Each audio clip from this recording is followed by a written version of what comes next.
Hello दोस्तों, आप सभी का हमारे Hindi knowledge by Nilesh channel में आप सभी का स्वागत है। दोस्तों, आपका जो पिछला वीडियो था हिंदी का आपके कॉम्पिटिटिव एग्जाम के लिए, दोस्तों वो बेस्ट वीडियो था। और आपका अध्याय 2 प्रादेशिक भाषाएं एवं 8वीं अनुसूची की समीक्षा, ये दोस्तों आपका यहाँ से स्टार्ट होने वाला है। और पिछले वीडियो में आपको बताया गया था कि आपका जो अध्याय 2 है प्रादेशिक भाषाएं, आपका यहाँ से स्टार्ट होने वाला है। आगे आपको बताया जाएगा कि अध्याय 2 में आपका 8वीं अनुसूची में क्या हुआ था। हिंदी भाषा जो आपके संबंध और राज्य सरकारों को पूरी छूट दी गई थी, इसके बारे में आपके संविधान में अनुच्छेदों में आपके अध्याय 2 में क्या बातें बताई गई हैं, क्या चीज़ें हुई थी हिंदी हिंदी के संबंध में, और कौन कौन से राज्य हैं, कौन कौन से यहाँ पर दोस्तों भाषा हैं, सारी चीज़ें यहाँ पर आपको बताई जाने वाली हैं। दोस्तों, आप हमारे चैनल को अपने दोस्तों को भी शेयर कर दीजिए। आप भी चैनल को सब्सक्राइब कर लेंगे, वीडियो को लाइक भी कर देंगे। दोस्तों आपकी ये कॉम्पिटिटिव एग्जाम के लिए बेस्ट वीडियो हैं। और यहाँ से आपके बेसिक टू एडवांस क्वेश्चन आपके वस्तुनिष्ठ के बनाए जाते हैं। और दोस्तों, आप हमारे चैनल को जरूर से सब्सक्राइब कर लेंगे, जिससे वीडियो को नोटिफिकेशन मिलता रहेगा। और यहाँ से आप इस चैनल के माध्यम से 100% क्वालिफाई करने वाले हैं। आप कॉम्पिटिटिव एग्जाम दोस्तों 100% क्वालिफाई करने वाले हैं। और दोस्तों, यहाँ से आपका स्टार्ट होने वाला है, देखिए अध्याय 2 यहाँ से स्टार्ट है आपका। अध्याय 2 प्रादेशिक भाषाएं एवं 8वीं अनुसूची की समीक्षा यहाँ से होने वाली है, जो कि पिछले वीडियो में आपको बताया गया था कि यहाँ से आपकी वीडियो स्टार्ट होने वाले हैं। आपके यहाँ से आगे और बहुत सारी चीज़ें जो बताई जाने वाली हैं। और यहाँ पर अनुच्छेद आपके 345 346 में स्पष्ट है कि जो भाषा है आपके संबंध है किससे, राज्य से, राज्य सरकारों को पूरी छूट दी गई है। संविधान की इन्हीं अनुच्छेदों के अधीन हिंदी भाषी राज्यों में हिंदी राजभाषा बनी। और हिंदी इस समय 9 राज्यों में आपके बोले जा रहे हैं। उत्तर प्रदेश, उत्तरांचल, मध्य प्रदेश, छत्तीसगढ़, बिहार, झारखंड, राजस्थान, हरियाणा व हिमाचल प्रदेश तथा एक केंद्र शासित प्रदेश भी इसमें है। और वो प्रदेश आपकी दिल्ली है, दिल्ली की राजभाषा है। उक्त प्रदेशों में आपसी में पत्र व्यवहार की भाषा हिंदी है। दिनों दिन हिंदी भाषी राज्यों में हिंदी का प्रयोग सभी सरकारी प्रयोजनों के लिए बढ़ता जा रहा है। इसके अतिरिक्त अहिंदी भाषी राज्यों में महाराष्ट्र, गुजरात व पंजाबी की एक केंद्र शासित प्रदेशों में चंडीगढ़ व अंडमान निकोबार की सरकारों ने हिंदी को द्वितीय राजभाषा घोषित कर रखा है तथा हिंदी भाषी राज्यों से पत्र व्यवहार के लिए हिंदी को स्वीकार कर लिया है। अब आइए दोस्तों, आपकी ये 9 राज्य हो गए और एक केंद्र शासित प्रदेश आपकी दिल्ली हो गई।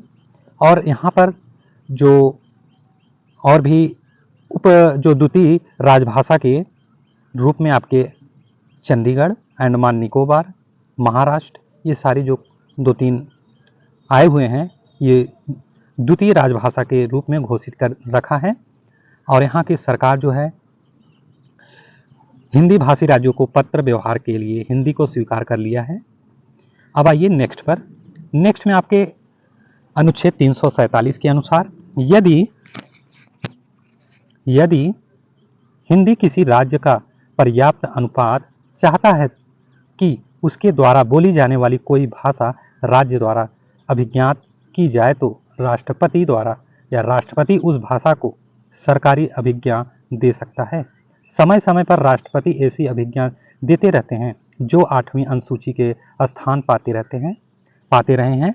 और जैसे 1967 में सिंधी, 1992 में कोकड़ी, मणिपुरी व नेपाली एवं 2003 में बोडो, डोगरी, मैथिली व संथाली।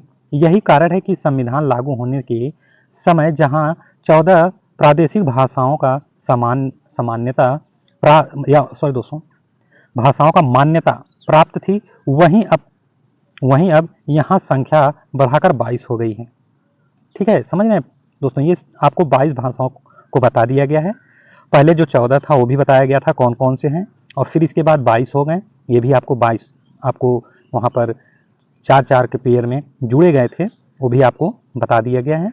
और उसमें आपके सिंध भी थी 1967 में, 1952 जैसे 1967 में सिंधी और 1952 में कोकड़ी, मणिपुर व नेपाली 2003 में, और बोडो, डोगरी और मैथिली व संथाली यही आपके थे जो आपके 14 प्रादेशिक भाषाएं मान्यता प्राप्त थी, इसके बाद बढ़ाकर आपकी ये जो आपके अभी मैंने बताया सिंधी थी, कोंकणी, मणिपुर, नेपाली और फिर उसके बाद बोडो, डोगरी, मैथिली और संथाली आपके, या इतना जोड़कर आपको 22, इसको संख्या बढ़ाकर 22 हो गई आपकी भाषाएं। ये संविधान में लागू होने के समय में ये आपके यहाँ पर बढ़ाकर 22 कर दी गई हैं। अब आइए नेक्स्ट पर दोस्तों। नेक्स्ट में आपके अध्याय 3 आया हुआ है। अध्याय 3 में आपका यस्य और यचसी है। आदि की भाषा अर्थात न्याय व विधि, कानूनी या कानून की भाषा की समीक्षा। दोस्तों आपको इसको एक बार देखना है, समझना है, इसके बाद आपको वस्तुनिष्ठ क्वेश्चन की तरफ बढ़ना है। और वस्तुनिष्ठ जैसे क्वेश्चन आपके आने वाले हैं वैसे आपके एग्जाम के क्वेश्चन शुरू हो जाएंगे, वैसे ही एग्जाम के क्वेश्चन शुरू होंगे दोस्तों, और जो कि आपके कॉम्पिटिटिव एग्जाम के लिए क्वेश्चन होंगे। यहाँ से देखिए दोस्तों, अनुच्छेद 348 और 349 से स्पष्ट हो जाता है कि न्याय व कानून की भाषा उन राज्यों में भी जहाँ हिंदी को राजभाषा मान लिया गया है, अंग्रेजी ही है। अनुच्छेद 348, 349 से स्पष्ट हो जाता है। अध्याय 3 में सुप्रीम कोर्ट और हाई कोर्ट, ये जो दोस्तों आपके हैं सुप्रीम कोर्ट और हाई कोर्ट, ये आपके कानूनी विधि से ये भाषाएं की समीक्षा की गई थी। तो आपके अनुच्छेद 348 में, 349 में ये स्पष्ट होता है कि जो न्याय है वह कानून की जो भाषा है, उन राज्यों में भी जहाँ हिंदी को राजभाषा मान लिया गया है, अंग्रेजी ही है, राजभाषा मान लिया गया है, हिंदी को राजभाषा मान लिया गया है, अंग्रेजी ही है। नियम, अधिनियम, विनियम तथा विधि का प्राधिकृत पाठ अंग्रेजी में होने के कारण सारे नियम अंग्रेजी में ही बनाए जाते हैं। वाद में उनका अनुवाद मात्र कर दिया जाता है। इस प्रकार न्याय व कानून के क्षेत्र में हिंदी का समुचित प्रयोग हिंदी राज्यों में भी अभी तक नहीं हो सका है। अब आइए नेक्स्ट पर। अध्याय 3 में आपका बताया गया है कि क्या हुआ था 348, 349 में अनुच्छेद में। अब दोस्तों इसमें आइए अध्याय 4 में जो विशेष निर्देश की समीक्षा हो रहा है, तो ये अनुच्छेद 350 में जो समीक्षा हो रही है। अध्याय 4 में अनुच्छेद 350, ये हिंदी के लिए ही सारे अनुच्छेद चल रहे हैं दोस्तों। और भले ही संवैधानिक स्थिति के अनुसार व्यक्ति को अपनी व्यवस्था के निवारण हेतु तो किसी भी भाषा में अभ्यावेदन करने का हकदार माना गया है, लेकिन व्यवहारिक स्थिति यही है कि आज भी अंग्रेजी में अभ्यावेदन करने पर ही अधिकारी तवज्जो ध्यान देना गवारा करते हैं। मतलब दोस्तों इसका मतलब है कि आप अंग्रेजी में आप व्यवहारिक स्थिति करते हैं, अंग्रेजी के अभ्यावेदन करते हैं, तो जो अधिकारी हैं, सरकारी अधिकारी हैं या फिर बड़े अधिकारी हैं, ये अंग्रेजी को तवज्जो दे रहे हैं, अंग्रेजी को बढ़ावा दे रहे हैं, ध्यान देना गवारा करते हैं अंग्रेजी को, हिंदी को नहीं। तो ऐसा अध्याय 4 में कहा गया है और विशेष निर्देश के समीक्षा के अनुसार अनुच्छेद 350 में। अब आइए नेक्स्ट पर। तो फिर अनुच्छेद 351 में हिंदी के विकास के लिए निर्देश। अनुच्छेद 351 राजभाषा विषयक उपबंध में सर्वाधिक महत्वपूर्ण है कि क्योंकि इसमें हिंदी के भावी स्वरूप के विकास की परिकल्पना सन्निहित है। हिंदी को विकसित करने की दिशाओं का इसमें संकेत है। इस अनुच्छेद के अनुसार संघ सरकार का यह कर्तव्य है कि वह हिंदी भाषा के विकास और प्रसार के लिए समुचित प्रयास को हिंदी भारत में राजभाषा हिंदी के ऐसे स्वरूप का विकास हो जो समूचे देश में प्रयुक्त हो सके और जो भारत की मिलीजुली संस्कृति की अभिव्यक्ति की वाहिका बन सके। इसके लिए संविधान में इस बात का भी निर्देश दिया गया है कि हिंदी में हिंदुस्तानी और मान्यता प्राप्त अन्य भारतीय भाषाओं की शब्दावली और शैली को भी अपनाया जाए और मुख्यतः संस्कृत तथा गणित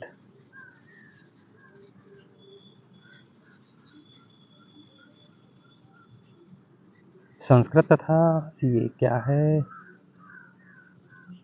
गणित अन्य भाषाओं, विश्व की किसी भी भाषा से शब्द ग्रहण कर उसके शब्द भंडार को समृद्ध किया जाए। अब आइए दोस्तों नेक्स्ट पर, ये हिंदी के विकास के लिए और ये अपने भारत में संस्कृत के विकास के लिए और ये मिली जुली भाषाओं के लिए आपके इसमें बताया गया है कि ये हिंदी का विकास कैसे और भी तेज़ी से किया जाए। ये हिंदी हिंदुस्तानी और मान्यता प्राप्त भारतीय भाषाओं की शब्दावली शैली अपनाया जाए। तो दोस्तों आप आइए नेक्स्ट पर, संविधान। अब यहाँ पर देखिए दोस्तों, संविधान के निर्माताओं की यह प्रबल इच्छा थी कि हिंदी भारत में ऐसी सर्वमान्य भाषा के स्वरूप को ग्रहण करे जो संघ प्रांतों के निवासियों को स्वीकार हो। संविधान के निर्माताओं को यह दोस्तों आशा थी कि हिंदी अपने स्वाभाविक विकास में भारत की अन्य भाषाओं से वरिष्ठ संपर्क स्थापित करेगी और हिंदी एवं अन्य भारतीय भाषाओं के बीच में जो साहित्य का आदान प्रदान भी होगा। अब आइए नेक्स्ट क्या कहा जा रहा है। तो दोस्तों इसमें साहित्य का भी हिंदी में आदान प्रदान किया जाए, इसलिए दोस्तों जो संवैधानिक थे, विकास करने वाले थे, वो जो संविधान में लिखित किया जा रहा था, वो जोर दे रहे थे हिंदी के लिए जोर दे रहे थे कि हिंदी अपने हिंदुस्तान के लिए, अपने हिंदुस्तानियों के लिए ये एक दोस्तों राजभाषा के रूप में ये होना चाहिए और कोई ऐसी भाषाएं ना हो जो विकास में बाधा उत्पन्न करे। तो दोस्तों संविधान के निर्माताओं ने उचित ढंग से यह आशा की थी कि राजभाषा हिंदी अपने भावी रूप का विकास करने में अन्य भारतीय भाषाओं का सहारा लेगी। यह इसलिए था कि राजभाषा हिंदी को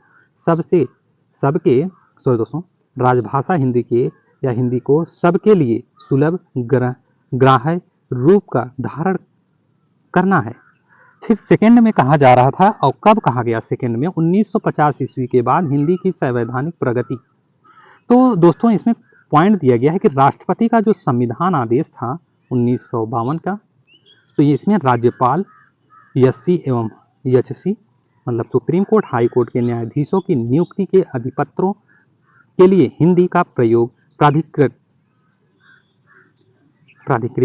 और फिर इसके बाद सेकेंड पॉइंट में राष्ट्रपति जी क्या कह रहे हैं कि राष्ट्रपति का संविधान आदेश है कि 1955 कुछ प्रयोजनों के लिए अंग्रेजी के साथ साथ हिंदी का प्रयोग निर्धारित, जैसे फर्स्ट में कहा गया है कि जनता के साथ पत्र व्यवहार में, दूसरा प्रशासनिक रिपोर्ट, सरकारी पत्रिकाओं व संसदीय रिपोर्ट में, फिर तीसरे में संकल्पों व विधायी नियमों में, और चौथा हिंदी को राजभाषा मान चुके राज्यों के साथ पत्र व्यवहार में, पांचवा इसको ध्यान देंगे दोस्तों, संधि पत्र और करार में, ठीक है। और छठा कह रहा है कि राजनयिक व अंतर्राष्ट्रीय संगठनों में भारतीय प्रतिनिधियों के नाम जारी किए जाने वाले पत्रों में। अब आइए नेक्स्ट पर क्या कहा जा रहा है। पत्रों में प्रथम राजभाषा आयोग बाल गंगाधर बीजी खेर आयोग। दोस्तों ध्यान देंगे यहाँ पर थोड़ा सा क्या ध्यान देना है कि जो प्रथम राजभाषा के आयोग हैं वो बाल गंगाधर बीजी खेर आयोग है, और ये 7 जून 1955 में गठन किया गया था और 31 जुलाई 1956 प्रतिवेदन हुआ था। और आयोग की सिफारिश से फर्स्ट में कहा जा रहा है कि सारे देश में माध्यमिक स्तर तक हिंदी अनिवार्य की जाए, और दूसरे में कहा जा रहा है कि देश में न्याय देश की भाषा में किया जाए। मतलब दोस्तों यहाँ पर बहुत बड़ी बात कही गई है। 1955 में बाल गंगाधर और बीजी खेर आयोग ने ये जब गठन किया 7 जून 1955 में, 31 जुलाई 1956 में प्रतिवेदन हुआ, और आयोग की सिफारिश से इसमें कानूनी जो व्यवस्थाएं हैं, आपके कानूनी व्यवस्थाओं में अंग्रेजी का दोस्तों 1 से 2% लोग जानते थे उस समय, लेकिन जो अंग्रेजी में आपके कानूनी व्यवस्थाएं थीं, तो यहाँ पर जो 45-46% आपके हिंदी बोले जाने वाले या सीखे जाने वाले या जान रहे थे, सर्वाधिक अधिक थे 46%, 45-46% थे, और अंग्रेजी बोलने वाले 1 से 2% थे उस समय। तो दोस्तों इसमें न्यायिक व्यवस्था में अंग्रेजी में क्या लिखा गया है, तो अंग्रेजी ही जो पढ़ रहे हैं, जान रहे हैं, वही जान सकते थे। इसलिए हिंदी की जो कानूनी व्यवस्थाएं हैं वो भी हिंदी में होनी चाहिए, जो कि 46% लोग इसे जानते हैं। तो यहीं पर बहुत बड़ी बात कही गई है दोस्तों, देश में न्याय के देश में न्याय देश की भाषा में किया जाए। और तीसरा पॉइंट कहा जा रहा है कि जनतंत्र में अखिल भारतीय स्तर पर अंग्रेजी का प्रयोग संभव नहीं है। अधिक लोगों द्वारा बोली जाने वाली हिंदी भाषा समस्त भारत के लिए उपयुक्त है। तो अंतर्राष्ट्रीय स्तर पर अंग्रेजी का प्रयोग ठीक है, अंतर्राष्ट्रीय स्तर पर अंग्रेजी का जो प्रयोग है वो ठीक है, किंतु जो शिक्षा है, आपके प्रशासन है, सार्वजनिक जीवन तथा दैनिक कार्यकलापों में जो विदेशी भाषा का व्यवहारिक अनुचित है या व्यवहार अनुचित है, विदेशी भाषा का जो व्यवहार है अनुचित है, इसमें अनुचित है दोस्तों। तो अब आइए नेक्स्ट पर, इसमें कुछ टिप्पणी लिखी गई हैं। टिप्पणी में आपके क्या कहा जा रहा है कि आयोग के 2 सदस्यों ने बंगाल के सुनीति कुमार चटर्जी व तमिलनाडु के पी सुब्बोरोआन आयोग की सिफारिश से असहमति प्रकट की और आयोग के सदस्यों पर हिंदी का, अब आगे नेक्स्ट देखते हैं दोस्तों, हिंदी का लेने का आरोप लगाया गया। जो भी हो, प्रथम राजभाषा आयोग खेर आयोग ने हिंदी के अधिक और प्रगामी प्रयोग पर बल दिया था और खेर आयोग ने जो ठोस सुझाव रखे थे, सरकार ने उन्हें महज औपचारिक मानते हुए राजभाषा हिंदी के विकास के लिए कोई ठोस कदम नहीं उठाए। दोस्तों, इतना अभाव था कि अपने भारत के विकास के लिए, जो कि 46% हिंदी बोले जाने वाले अपने भारत में, हिंदी का जो विकास होने की राह पर अपने भारत का है, उस पर इतनी अड़चनें, इतनी रुकावटें झेलनी पड़ी। और आज भी इसे दोस्तों, इसमें यहाँ पर बताया गया है कि उस समय सरकार ने उन्हें महज औपचारिक मानते हुए राजभाषा हिंदी के विकास के लिए कोई ठोस कदम नहीं उठाया, क्योंकि इतने बड़े बड़े लोग यहाँ पर हिंदी का विकास के लिए, और जो कि बोले जा रहे हैं, सर्वाधिक अधिक हिंदी बोले जाने वाले लोग पाए जा रहे हैं यहाँ पर, तब पर भी ऐसा अभाव माना जा रहा है। तो संसदीय राजभाषा समिति, ये गोविंद बल्लभ जी.बी. पंत समिति 16 नवंबर 1957 में गठन हुआ। 8 फरवरी इनका फिर एक संसदीय राजभाषा समिति गोविंद बल्लभ और फिर बी.जी.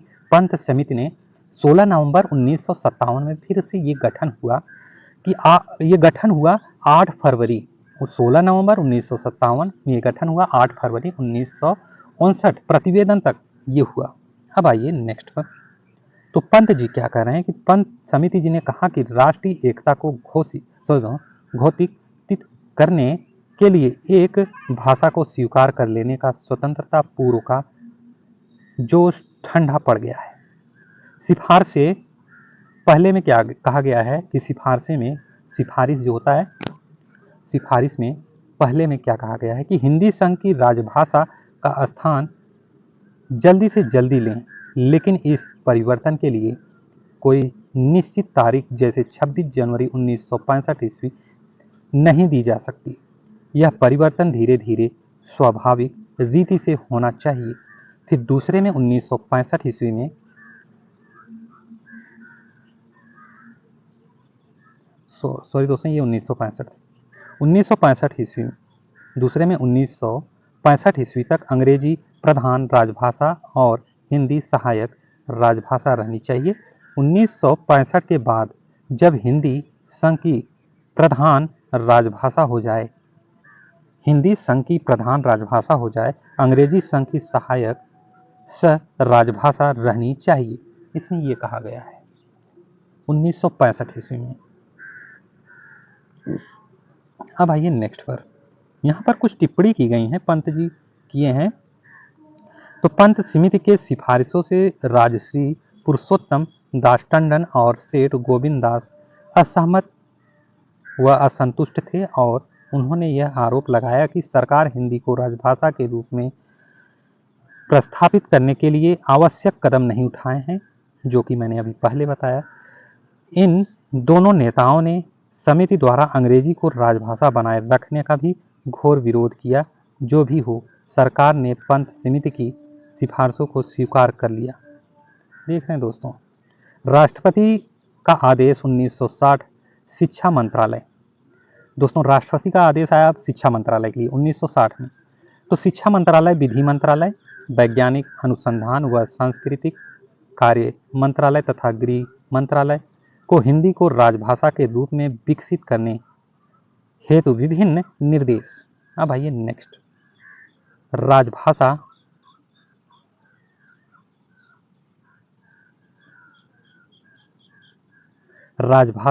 अधिनियम 1963। अब राजभाषा अधिनियम 1963 देखने वाले हैं दोस्तों, ध्यान देंगे। 1963 और फिर उसके बाद इसमें संशोधन हुआ 1967 में। 1967 में संशोधित हुआ।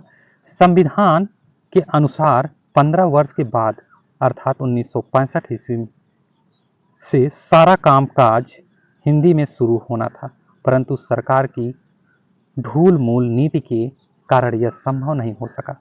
अहिंदी क्षेत्रों में विशेषतः बंगाल और तमिलनाडु डीएमके द्वारा में हिंदी का घोर विरोध हुआ। इसकी प्रतिक्रिया हिंदी क्षेत्र में हुई। जनसंघ स्थापना 1951 ईस्वी। संस्थापक आपके श्यामा प्रसाद मुखर्जी जी एवं प्रजा सोशलिस्ट पार्टी पीएसपी स्थापना 1952 ईस्वी में हुई और इनके संस्थापक लोहिया थे और लोहिया द्वारा हिंदी का घोर समर्थन किया गया। हिंदी के कट्टरपंथी समर्थकों ने भाषाई उन्माद को उभारा, जिसके कारण हिंदी की प्रगति। अब आइए नेक्स्ट पर, प्रगति के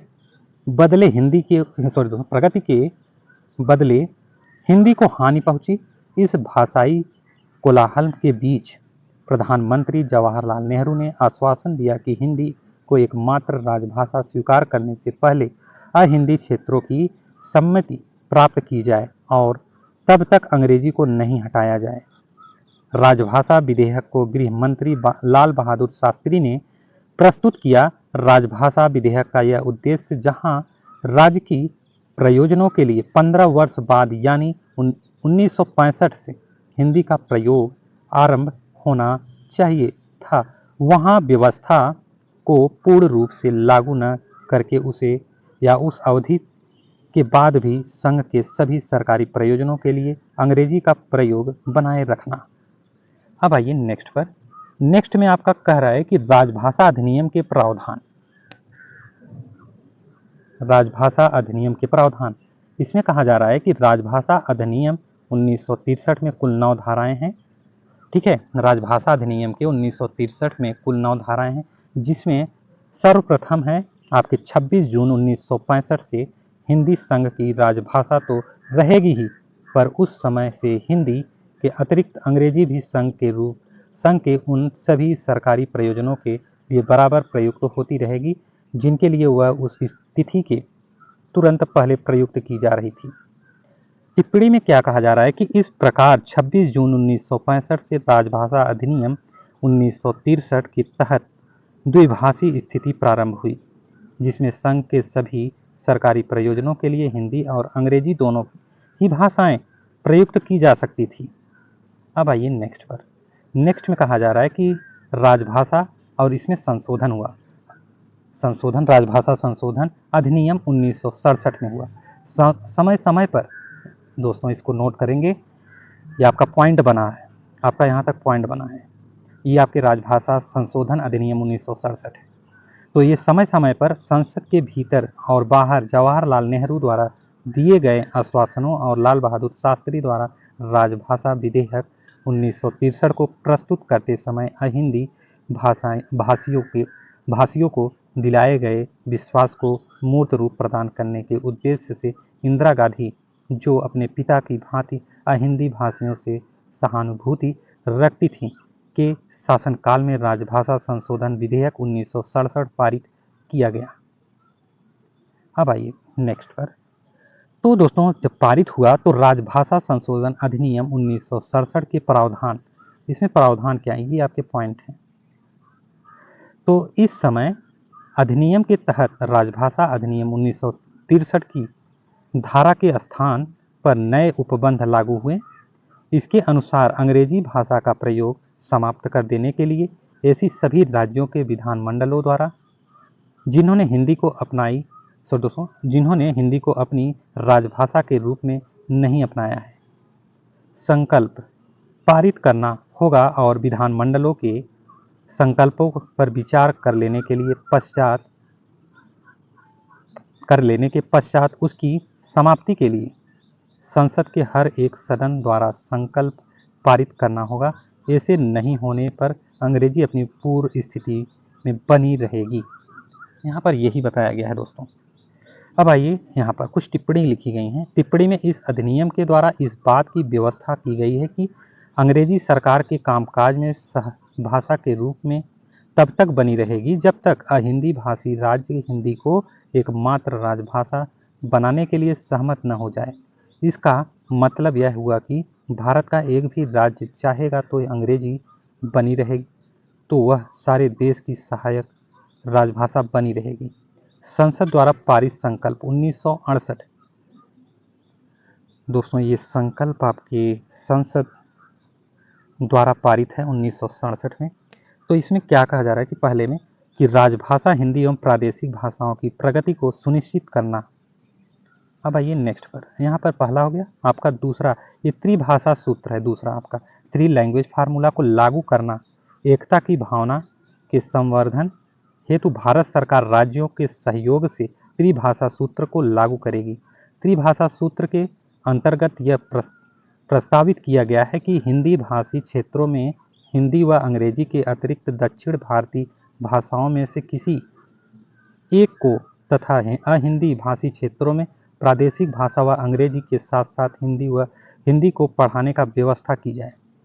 टिप्पणी, त्रिभाषा सूत्र का प्रयोग सफल नहीं हुआ।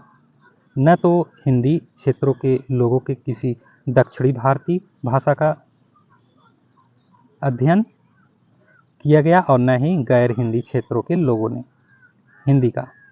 अब आइए यहाँ पे राजभाषा नियम 1976 यथा संशोधित 1987। राजभाषा नियम में आपके 1976 में यथा संशोधित फिर हुआ 1987। इन नियमों के संख्या 12 हैं। राजभाषा नियम में जो यथा संशोधित 1987 में हुआ, इन नियमों की जो संख्या है 12 है, जिनमें हिंदी के प्रयोग के संदर्भ में भारत के क्षेत्रों का 3 वर्गीय विभाजन किया गया है और प्रधान राजभाषा हिंदी और सह राजभाषा अंग्रेजी एवं प्रादेशिक भाषाओं के प्रयोग हेतु नियम दिए गए हैं। आज भी इन्हीं नियमों के अनुसार सरकार की द्विभाषी नीति का अनुपालन हो रहा है। अब आइए नेक्स्ट पर दोस्तों, राजभाषा के विकास से संबंधित संस्थाएं। राजभाषा के विकास से संबंधित संस्थाएं आपको अगले वीडियो में प्रोवाइड किया जाएगा। दोस्तों ये राजभाषा के विकास से संबंधित जो संस्थाएं आपके यहाँ पर बनी हुई हैं, स्थापना हुआ है, इनका कार्य जो है आपको अगली वीडियो में प्रोवाइड किया जाएगा। दोस्तों आप हमारे चैनल को अपने दोस्तों को भी शेयर कर दीजिए। आप भी चैनल को सब्सक्राइब कर लेंगे, वीडियो को लाइक भी कर देंगे दोस्तों। Thank you so much guys, thank you so much. आपको अगले वीडियो में प्रोवाइड किया जाएगा दोस्तों। Thank you.